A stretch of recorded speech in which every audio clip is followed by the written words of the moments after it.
Hello student, जैसा कि हम आप लोगों से कहे थे कि केमिस्ट्री और मैथ का यहाँ सीरीज चलने वाला है, जिसका जिसकी शुरुआत आज से हम यहाँ पर कर रहे हैं। तो इसमें हम आप लोगों को पहले बेसिक मैथ पढ़ाएंगे, फिर उसके बाद 11th का पूरा सीरीज चलेगा मैथमेटिक्स का, और साथ ही साथ आप लोगों को छोटी छोटी चीजें यहाँ पर इंक्लूड कराई जाएंगी आपके बोर्ड से रिलेटेड।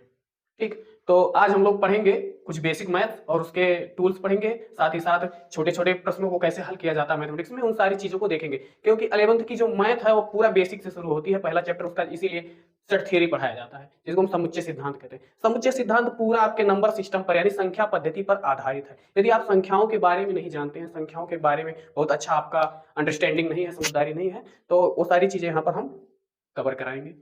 और साथ ही साथ छोटे छोटे फार्मूले जो हम बहुत पहले से क्लासों में पढ़ते आए हैं, उसका एक्चुअल मीनिंग क्या होता है, उन सारी चीजों को यहाँ फील किया जाएगा। यहाँ किसी भी किताब के क्वेश्चन को ऐसे ही नहीं आपको रटाया जाएगा, बल्कि आप एक एक चीज को फील करोगे, महसूस करोगे कि आखिर इस चीज का मतलब क्या होता है। तो गणित, जैसा कि लोग कहते हैं कि ये लगाने का सब्जेक्ट, रफ ले लो, पेन ले लो, चीजों को रटो, लिखो फार्मूलों को और लगा दो, केवल यही इसका मतलब नहीं है। बल्कि गणित क्या है, एक बहुत ही रोचक, बहुत ही इंटरेस्टिंग और फैंटास्टिक गेम की तरह है। मतलब आपको क्या करना है, आपको इसे सीखना है, ना कि इसको पढ़ना है। पढ़ने का चीज नहीं, सीखने का चीज है। जैसे आप किसी भी गेम को सीखते हो, फिर खेलते हो, बहुत मजा आता है, इसी तरीके से आप संख्याओं को सीखो, ठीक, और उनसे उनके साथ खेला करो, ठीक। तो एक टूल की तरह यूज करो इसको। तो अभी यहाँ जो भी कार्यक्रम चलेगा, आपको बहुत मजा आने वाला है। तो सबसे पहले हम संख्याओं की बात करेंगे। जैसा कि आप जानते हैं, हमारी गणित जो है वो गणितज्ञों के द्वारा दी गई। बहुत महान महान गणितज्ञ भारत में भी हुए और यूनान में भी हुए, और इसी प्रकार से बहुत सारे दार्शनिक, जिनको हम फिलोसफर कहते हैं, उन्होंने भी गणित के बारे में बहुत अच्छी सोच रखी, और उसके हिसाब से गणित डेवलप हुआ। गणित का सारा सिद्धांत, मेन जो पर्पज था, वो केवल और केवल बहुत बड़े बड़े कैलकुलेशंस को सरल करने के लिए था, ठीक।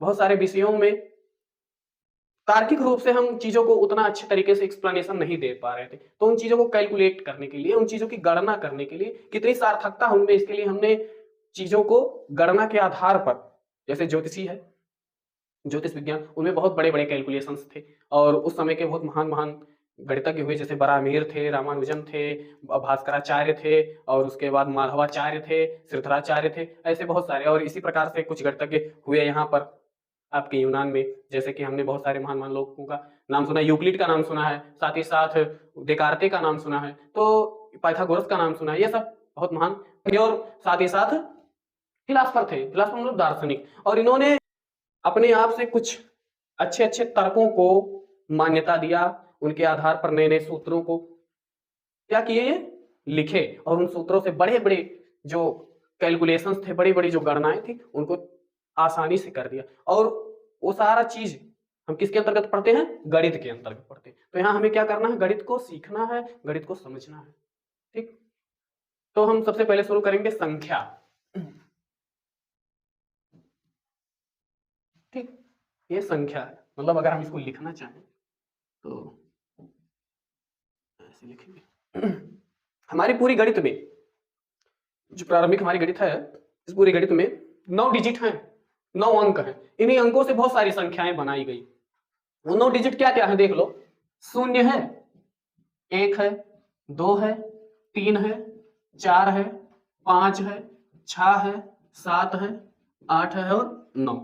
ये 0, 1, 2, 3, 4, 5, 6, 7, 8, 9, ये 9 डिजिट है हमारे। हमारी जो मैथ्स है इसमें ये 9 डिजिट है, ठीक। ये 9 अंक है, इनसे हम संख्याओं को बनाते हैं। जैसे इन संख्याओं को मिला करके हम, इन संख्याओं को मिलाए, क्या हो गया, एक संख्या बन गई। इसी को ऐसे भी हम लिख सकते हैं, ये 2 संख्याएं बन गई, 2 संख्याएं, एक 0 1 लिखा, एक 1 0 लिखा। इसको हम 10 पढ़ेंगे, इसको 1 पढ़ेंगे, तो ये क्या है, संख्या है। ये क्या है, अंक है, इनको डिजिट बोलते हैं, ठीक। लिख दे रहा है, ये क्या है, अंक, इसको हम डिजिट बोलते हैं। ये क्या है, संख्या, ये संख्या है।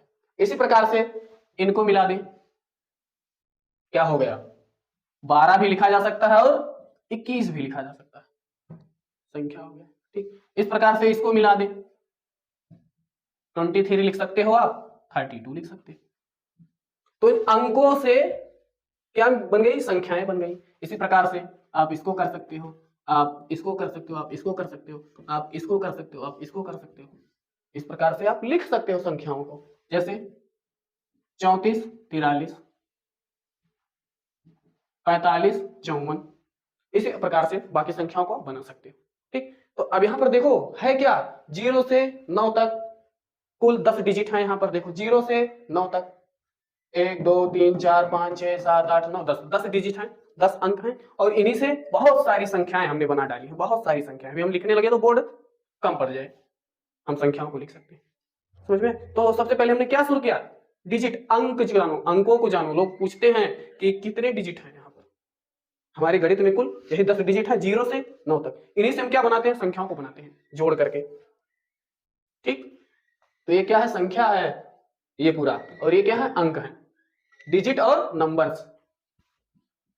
ठीक, इसके बाद आता है हमारा नंबर सिस्टम, संख्या पद्धति क्या है, तो वो तो आप लोग पढ़े होंगे, बताया गया होगा। सबसे पहले हम लोग क्या पढ़ते हैं संख्या पद्धति में, प्राकृतिक संख्या। प्राकृतिक संख्या, प्राकृतिक संख्या क्या होती है, वे संख्याएं जिनकी मदद से हम चीजों की गणना कर सके, जैसे गिन सके। हमारे पास 10 किताबें हैं, वो 4 चिड़िया है, वो 5 कलम है, मेरे बैग में 10 कॉपियां हैं, 4 टॉफियां हैं। तो जिसकी मदद से हम क्या करें, चीजों को गिन सके, चीजों की गणना कर सके, वो क्या होती है, प्राकृतिक संख्याएं होती है।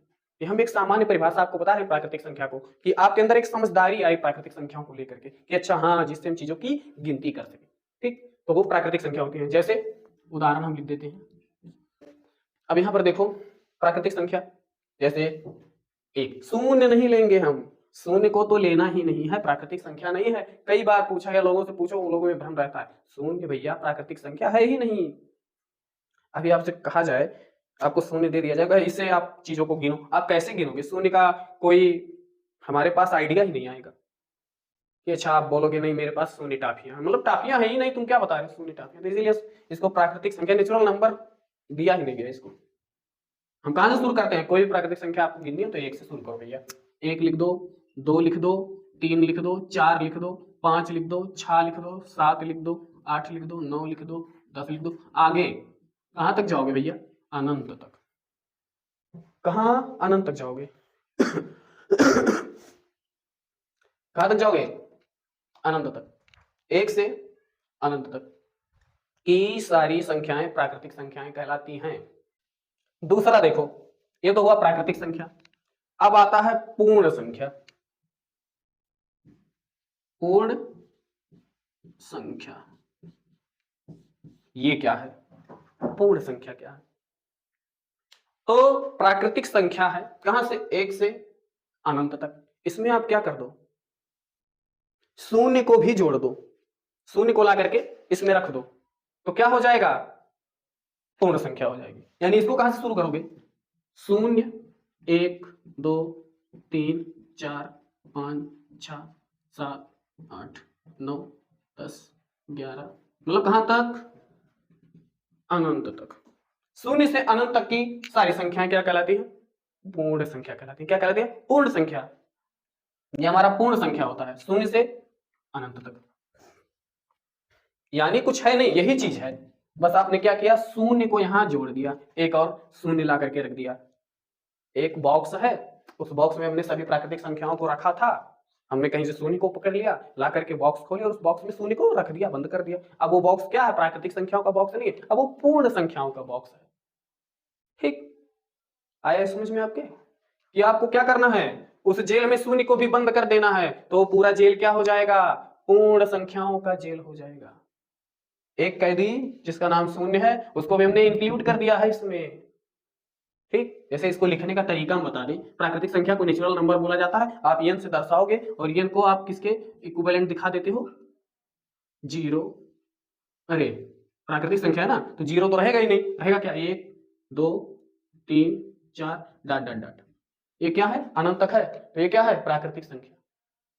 ठीक, ये क्या है, पूर्ण संख्या, होल नंबर बोला जाता है, तो डब्ल्यू से हम दिखाते हैं। कहां से शुरू है, 0 से, 0 1 2 3 4, कहां तक, अनंत तक। ये डॉट डॉट डॉट का मतलब अनंत तक, समझे कि नहीं। अब एक चीज देखो तुम, यन, ये डब्ल्यू, अंतर क्या है, हम डब्ल्यू को ऐसे लिख सकते हैं ना, डब्ल्यू बराबर n, समझे? ऐसा हम लिख सकते हैं। ये हमारा क्या है? पूर्ण संख्या है। मतलब एक हमारे पास बक्सा है जिसमें क्या था? सभी प्राकृतिक संख्याएं थी। हमने एक संख्या शून्य है उसको भी कहीं से उठा लिया और लाकर के इस बक्से के अंदर बंद कर दिया। अब हमारे पास क्या है? n तो है ही है, प्राकृतिक संख्या तो है, शून्य भी है। अब ये सब क्या हो जाएंगे? w हो जाएंगे। w का मतलब होल नंबर, मतलब पूर्ण संख्या। ठीक, अब हमारा तीसरा आता है प्राकृतिक और पूर्ण के बाद क्या? पूर्णांक। समुच्चय सिद्धांत को समझने के लिए इन चीजों का आपके पास होना बहुत जरूरी है। नहीं तो हम ऐसे ही बताएंगे प्राकृतिक संख्याओं का समुच्चय है, ये पूर्ण संख्याओं का समुच्चय है, तो आप लोग हो सकता हो इसको अच्छे से विजुलाइज ना कर पाओ, इसलिए पढ़ा रहे हैं, इसको थोड़ा ध्यान देना।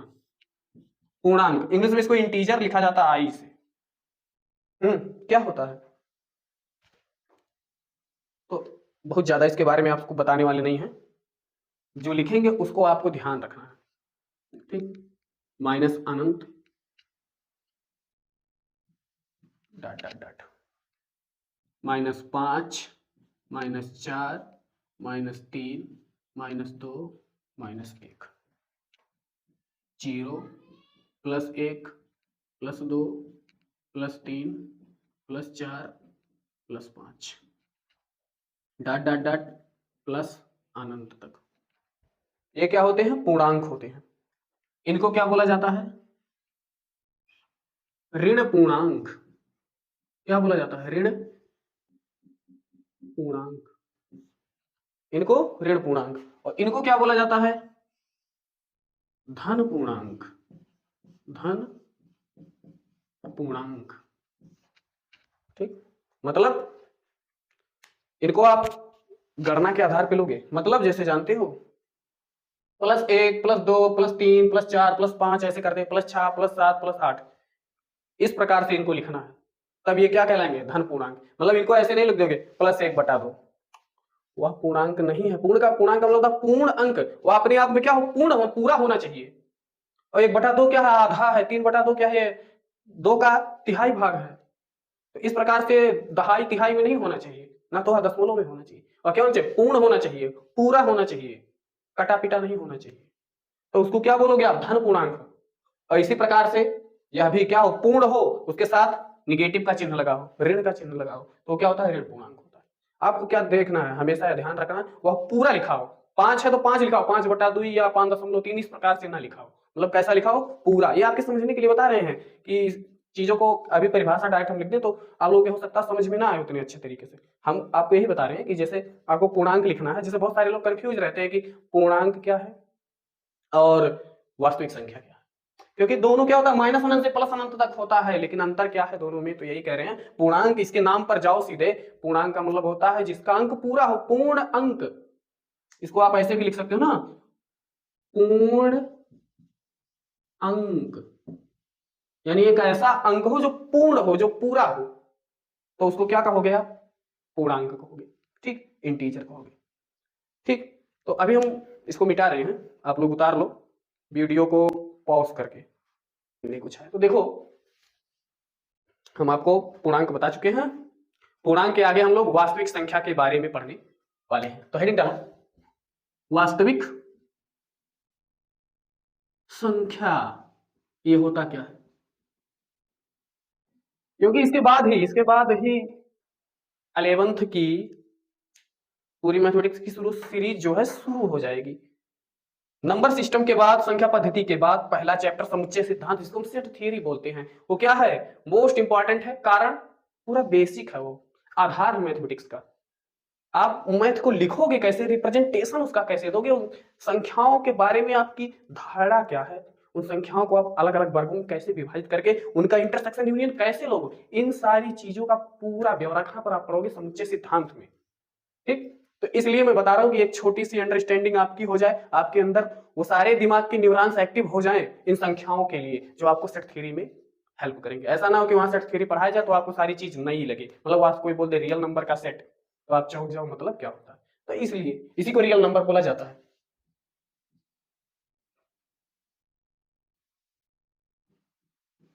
बहुत सारे लोग कंफ्यूज रहते हैं रियल नंबर को लेकर के। ये है वास्तविक संख्या। वास्तविक संख्या इसको कहा जाता है क्या? वही चीज है मैं लिख रहा हूँ, अभी आपको लगेगा कि हाँ ये तो पूर्णांक में भी बताए थे, तो इसलिए मैं पहले लिख रहा हूँ, बताएंगे भी। माइनस अनंत, फिर चले जाओ, मतलब इधर सारी संख्याएं लिखी हुई हैं, वहां पर हम दिखा नहीं रहे हैं, करीब से थोड़ा दिखाएंगे। जैसे 5 पे पहुंच गए, लिख देते हैं 5, -4, -3, -2, -1। हो सकता है आप लोगों को दिख रहा है कि नहीं दिख रहा है, फिर से लिख दे रहा हूँ नीचे, दिख रहा होगा वीडियो में या नहीं दिख रहा होगा थोड़ा, तो सारी मेहनत पे पानी फिर जाएगा। ये तो दिख ही रहा होगा, उदाहरण यहाँ ऐसे लिखेंगे, जैसे माइनस अनंत, -5, -4, -3, -2, -1। अब 0 लिख दिए, फिर +1, +2, +3, +4, +5। अब इसके आगे तो बहुत सारी संख्याएं हैं, अब हम तो हो सकता हो पूरा कैसे यहाँ पर आ जाएगा ये, तो इसलिए डाट डाट लगा दिया, आप समझ जाया करो। डाट का मतलब वो सारी संख्याएं लिखी हुई हैं, तो एक संख्या रेखा पे सारी संख्या लिखी है। कहाँ से? माइनस अनंत से प्लस अनंत तक। आप कहोगे सर पूर्णांक में भी यही बताए थे आप, जरा गौर कीजिएगा तो। हाँ बताए थे, यही चीज तो बताए थे। तो फिर आप पूछोगे अंतर क्या है, कहना क्या चाहते हैं? तो हम यही कहना चाहते हैं भैया कि माइनस अनंत से प्लस अनंत के बीच में कोई भी संख्या आ जाए, कोई भी संख्या, संसार की सारी संख्याएं ला करके रखी कर, सब वास्तविक संख्याएं, कोई भी संख्या ले आओ, कोई भी संख्या, मतलब जो मीनिंग रखता हो, जिसका एक एक्चुअल मीनिंग हो, रिप्रेजेंटेशन हो, ऐसी कोई संख्या ले आओ, तो इसमें रख दोगे तो ये क्या होगा? वास्तविक संख्या होगी।